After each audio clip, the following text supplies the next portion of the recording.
Hello, ladies and gentlemen, welcome back. This is Force with some more gameplay for Middle-earth: Shadow of Mordor. Oh no, this guy's... oh, he's a captain. I had no idea. Well, I wanted to show you some captain hunting today. Means nothing to me. So I guess that's good. I wanted to show you some captain hunting today, so I guess we're just gonna start off with it. I just thought he was a regular old dude, to be honest with you. I had no idea that he was a bona fide captain.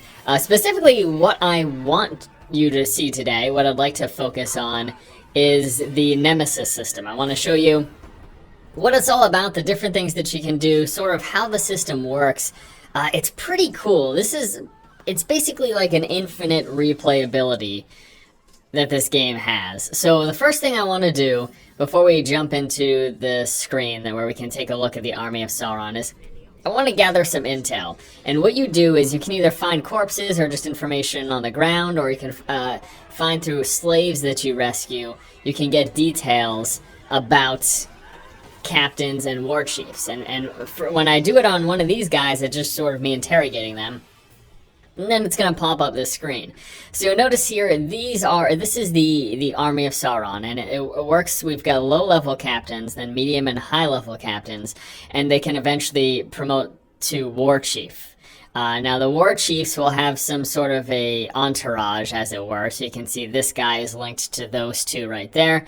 And this guy, Ratbag the Coward, he's linked to this guy down here. So whenever you see a link, you can try to get information about that war chief based off of their links, and that's going to help you take him out. Essentially how it works is as these gain in power, so we've got the lowest level here, promoted, and then eventually to war chief, they become stronger and stronger. So for example, we can use intel on this guy. Let's use intel on this guy. Okay, so this is... he is Scoth the Nightbringer. He's a power level 4. You can see it shows him where he's located on the map in relation to my position. And these are his strengths, and these are his weaknesses. So he's weak to combat and stealth finishers. He's clumsy, which means he can be grabbed, and he's vulnerable to mounted beast. His strengths are hate of Morgai flies, so if he sees them, he'll become enraged. He's got some heavy attack, so high damage melee attack that cannot be countered. And he can also smell enemies who are hiding nearby, which means it's going to be hard for me to stealth and sneak up on him. So you can see, though, more weaknesses than strengths as a power level 4. Well, as time passes, and as they win battles, or if you fight with them and you run away or you lose, then they're going to gain strength over time. And in the process of gaining strength, they gain more strengths and less weaknesses. So we'll look at this guy here. He is power level 11. Look at this. He's got 2 weaknesses and so many more strengths. And then we look at someone who's right above him, the war chief at power level 13. He only has 1 weakness and a crap ton of strength. So these enemies just become more and more difficult to deal with. Like this guy, he's invulnerable to combat attack and finishers, invulnerable to stealth, invulnerable to range. It's ridiculous. He is super strong. So I'm going to want to take him out pretty soon. But before we do, I'd like to take out some of his entourage. Why don't we start off with this guy, or where's this guy? I guess they're both relatively in the same area. So we're going to focus on this guy first. I want to mark him, and we're going to take him out. And then maybe we can take this guy out as well, and eventually take out the Bowmaster. But anyone who you can't see, you don't have intel on, or who's like shrouded in black here, you just need to find an intel location nearby, and then once you do, you can learn about them, and that's going to allow you to more easily take them out. Now, you can still go after people without having intel on them. You can still fight with them. But you're in a position where you don't know their strengths and weaknesses, so if you try to do something and they're invulnerable to it, or if you try to do something and it enrages them, it's going to make the fight that much more difficult. So, alright, so we're going to run across the map. I could fast travel, but I'm going to actually just book it, just to give you guys a sense, because in the last video, we really didn't get a look at the open world, and we didn't get much of a look at the climbing, and that's something I would like to show you, because it's pretty awesome that you're just able to go anywhere. And I've said this in the last video, I just really like the setting of this game. You know, a lot of people are saying, well, this looks and feels a lot like, you know, Batman Arkham, and it feels a lot like Assassin's Creed. And yeah, of course, there are undoubtedly a bunch of similarities.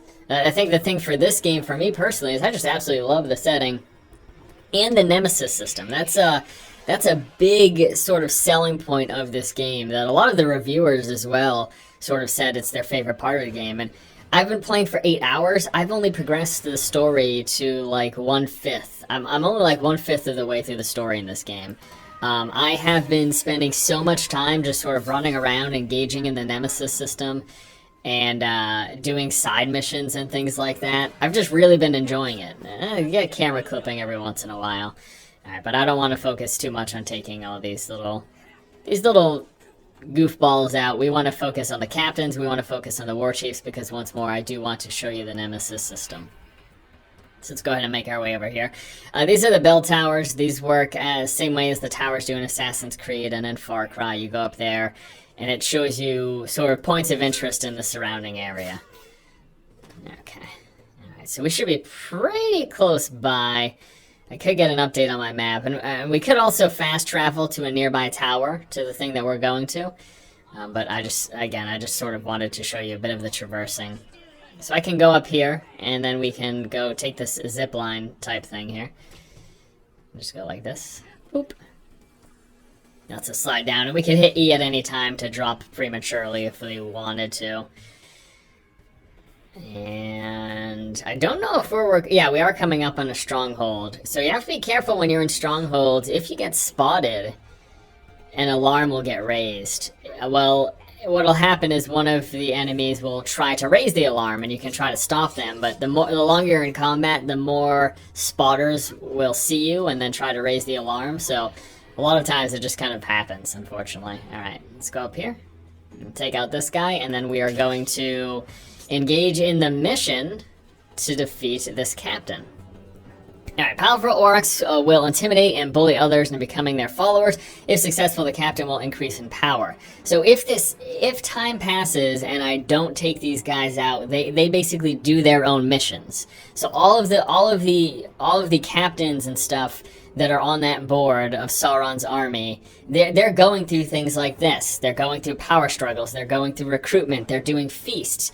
And if I just let that happen and I don't interfere, they get stronger and stronger, which, as we saw, it gives them a ton more strengths and a lot less weaknesses. So it's sort of a system where if you ignore it, you're gonna have to deal with a ton of super strong captains and war chiefs. Come join my crew.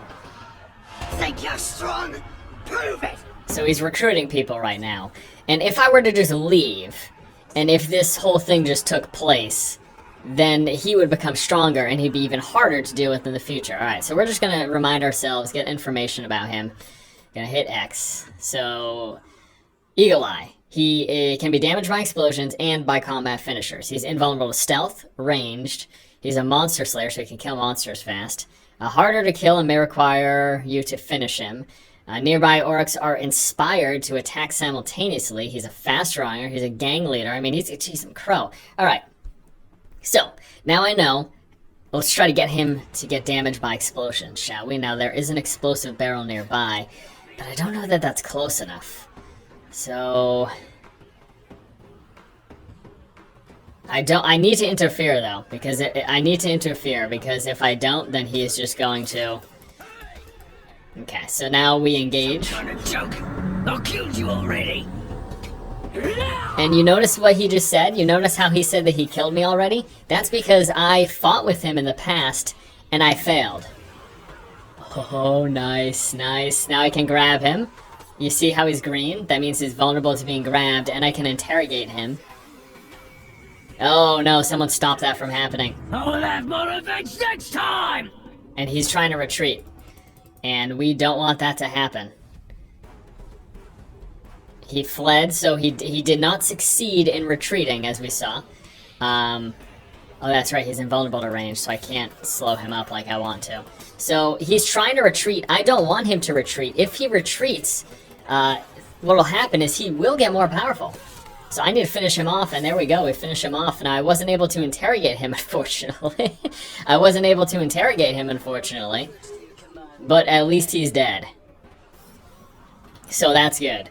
Alright, so we're gonna go ahead and pick that up. This is a weapon rune. These are located... You'll get these by finishing off captains and war chiefs, and the higher level they are, basically the better thing that you're gonna get. so you can get like epic. They'll be like, it seems like, I don't know the exact names of the rankings, but it seems like there are like common, uncommon, and epic, and there might be even more. I don't know all of the sort of levels of those, but yeah, there are multiple levels of runes which enhance your weapons, and I can actually show you that briefly. I did cover it briefly in the last video, but so you can see we've got 3 weapons. We've got the sword, the bow, and the dagger. Dagger used for stealth, bow is range, and then the sword is just your basic fighting weapon that we'll use when you're in melee range and stuff. And I've got a few different, so you can see I've got 3 epic runes on it. So this one, Orc Slayer, combat finishers do extra damage against captains. The Undying, recover all focus and elf shot on any last chance success. So last chance is when you're almost dead, you get a chance to sort of fight back. And if I'm successful in that, I'm going to get all my focus as well as elf shots back, which will let me slow down time and get some arrow shots off. I also have an epic life for death rune, which gives me plus 10 health in combat execution kills. And then I've got Vengeance level 10, which increases melee damage by 20% at a high hit streak ranges. And I've got a couple runes for the bow here that you'll see, and a couple runes for the dagger. And as I progress the upgrade tree, that's going to, as I progress the upgrade tree, I get access to more and more runes. So right now I've got 3 runes unlocked for the sword, but I only have 1 extra rune unlocked for the bow and the dagger, and I can spend more to get more runes unlocked if I want. So, I don't know, let's get another rune unlocked for the dagger here. And then what I can do is I can go back, and then we go to the dagger. And I've got another rune slot unlocked, so we're going to just see that. Whenever you upgrade, it shows you that on the weapon. And we do have runes available, so look at all these runes available. Increases knockdown chance and throwing daggers. Okay, yeah, sure. Let's take that one. That's the epic one that we have. I mean, these ones are all not epic ones. There's various levels and stuff. This is actually pretty good. But, which one did I get? Yeah, increased knockdown chance with throwing daggers, or yeah, that's good. I like that. I like that. We're gonna keep that. All right. Okay, so you just saw me take out this guy who was right here, I think. And when you kill them, they can actually come back if you don't decapitate them. I did decapitate him though, so I don't think he has the potential of coming back. In fact, I can't even mouse over him. You notice how I can mouse over these guys that I didn't decapitate? And so there's a chance that they can actually revive, and then they'll have additional scars on their face and everything. Let's go ahead and mark this guy. I'd like to take him out now. So we're going to go back here. And where is he? This encampment's... The stronghold is aware of me, though, so I want to get the hell out of here. Okay. And we can go ahead and engage with this. We've got a little bit of health loss, so we can just interact with this plant. There's all sorts of different plants in the environments. They all heal you, but there's also sort of these side quests, these survival challenges, where they just ask you to harvest certain types of plants, but I haven't seen any plant that did anything other than heal me. So I could be wrong though, but I haven't noticed any plant doing anything other than healing me. There might be some fringe benefits depending on the plant that you loot. I honestly haven't looked into that system at all. I've literally spent like 8 hours running around killing captains and doing like side quests. That's really what I've been doing. And I mean, it's so funny because I barely progressed the main story. I think it said I was at like 17% or something. Alright, so let's go ahead and do this now. So this is a beast hunt. So orcs hunt vicious beasts in the wilds in order to prove their strength. If successful, the leaders of the hunt will increase in power, invading the beast hunt to weaken Sauron's army. So let's just engage with this then. Alright. So he's going on a beast hunt, and again, if I let it complete, he becomes stronger. I've led you to the food! Now, let's go get it! Okay. So let's get some information about him, shall we? Weaknesses. Damage by range attacks. Damage by combat finishers. He is invulnerable to stealth. He's got a throat grab, a backlash, which means my counters are not effective. He leaps when striking. He blocks my stun, so I can't stun him. His weapon's on fire, and people will attack simultaneously near him. So he's a pain in the butt. If I just let this whole engagement go through, it'll be a problem, though. So I need to engage. I can't stun him, unfortunately. my E is a stun normally that I can do. And he's like, yeah, you see how he just blocked it? Looking for a beast to skin and eat? Well, maybe we'll skin and eat you instead. But what I can do is if I can build up my combo on something else, like this guy, then I can use my combo finisher on him. So I'm going to try to build up my combo here. There we go. And then I can use my combo finisher on him to deal a ton of damage. And he's actually grabbable right now. But there's a beast nearby. Let's see if I can grab him. And we're going to interrogate him. Perfect. Come on, go through. Oh, no, it was interrupted. Damn it. I was interrupted by the beast. The beast is actually fighting him right now, hilariously enough, and might kill him. Yeah, the beast is going to kill him. So I can just let this happen. Or I can jump on the beast.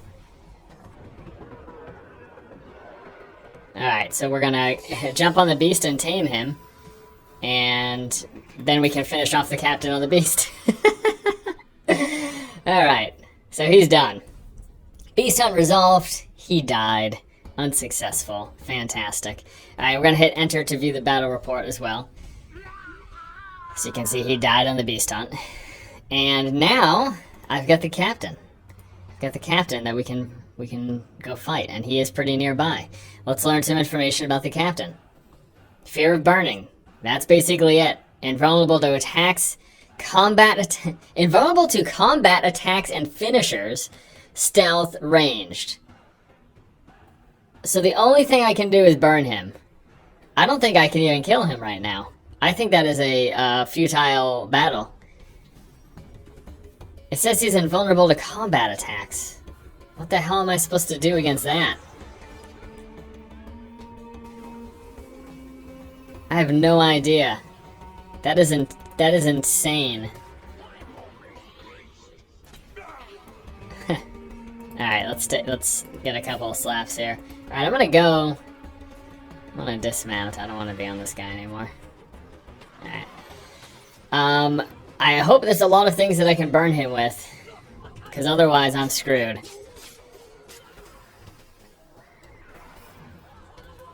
Otherwise, I have no idea. Those guys will fight them. So if I ever let them out of their cages, they'll fight them. That's a good way to create distractions and stuff. Alright, well let's see if there's anything to burn him with. If not, I think I'm gonna have to wait. I think I can eventually get a fire arrow. So I could use that. But I don't have it right now. Alright, so let's accept this. This might be bad news bears, though. Rain death from afar and draw the war chief forth. Alright. I need to kill the supporters with bow attacks, and then that's gonna draw him out. So his supporters are the people who are marked with yellow.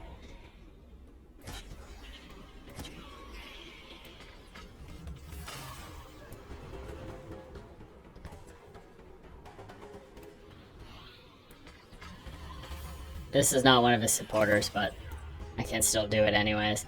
Let's get some arrows here. You can either get arrows by draining or by interacting with these elf arrows located throughout the environment. The other way is to just drain a target. Let's take him out. A few more supporters over here. And this is what you have to do for the war chiefs themselves. You can't just run up to them and take them out. It'll be a situation where you have to lure them towards you.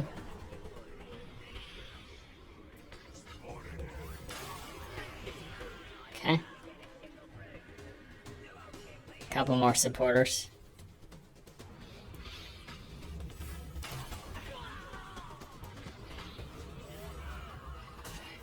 Oh no.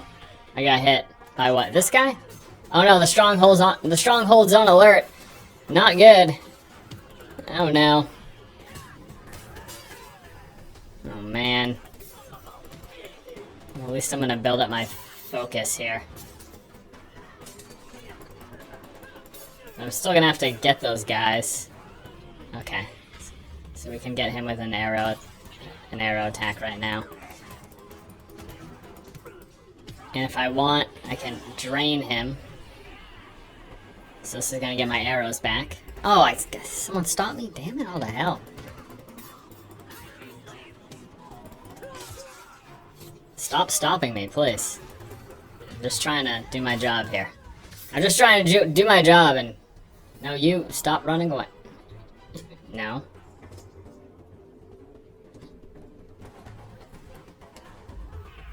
Yeah, that's right.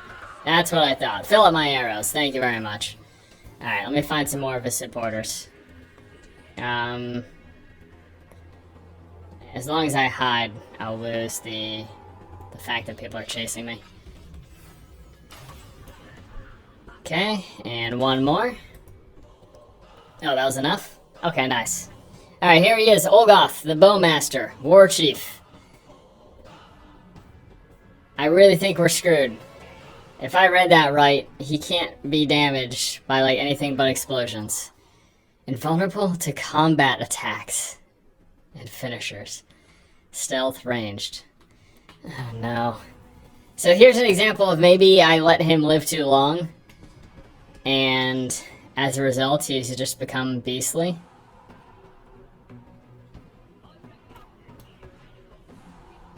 Oh, shoot. Right there.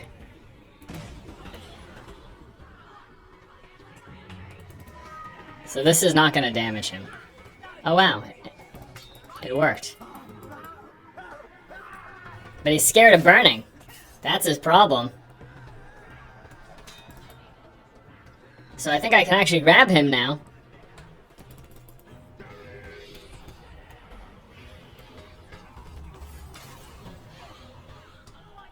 I don't know how it works with...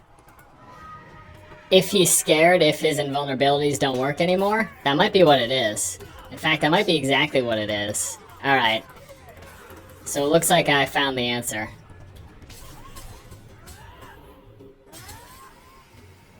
And we're just gonna finish him off. If you let me live, I won't die. Then we both live. No, I don't want to do that. Finish him off. See you later. Alright guys, well that is gonna do it. I just wanted to show you a little bit of how the Nemesis system works, tracking down captains, tracking down war chiefs, and it's something that just basically adds infinite replayability, it seems. As far as I'm aware, while you can clear the board of all current captains and chiefs, they will eventually be replaced by more parts of the army, and that is all additional things to do beyond the main story missions, the side missions, all of that. I think we can fast travel now.